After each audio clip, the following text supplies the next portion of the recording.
And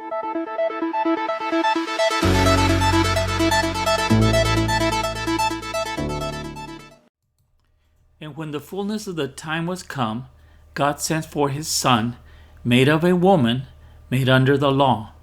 These are two very important points to consider, that the Son was made of a woman, and it all happened under the law. When one studies the birth of Jesus Christ, it is important to consider these points in order to really understand what happened during this time. Therefore the Lord himself shall give you a sign. Behold, a virgin shall conceive and bear a son, and shall call his name Emmanuel. Notice that it was a virgin and that she was to conceive. And when 8 days were accomplished for the circumcising of the child, his name was called Jesus, which was so named of the angel before he was conceived in the womb. This is the important part of this verse, is that conception happens in the womb. This has nothing to do with the actual birth that takes place after conception. This is something we must consider in order to understand the birth of Jesus Christ. As it is written in the law of the Lord, every male that openeth the womb shall be called holy to the Lord.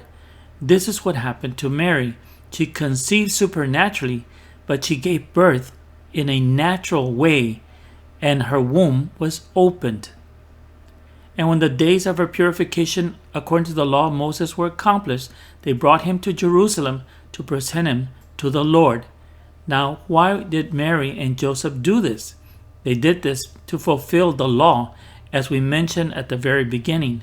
This was all done under the law, and Mary was to affirm and give testimony that she was fulfilling the law of that time.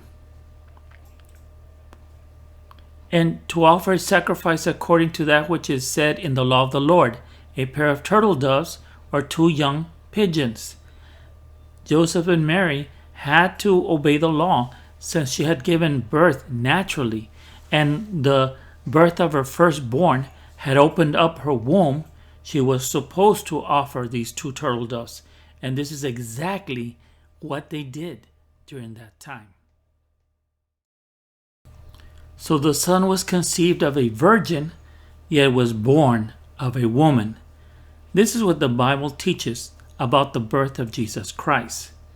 It was in the early 2nd century that the Apostolic Fathers, starting with Ignatius, started teaching or calling Mary the Virgin Mary.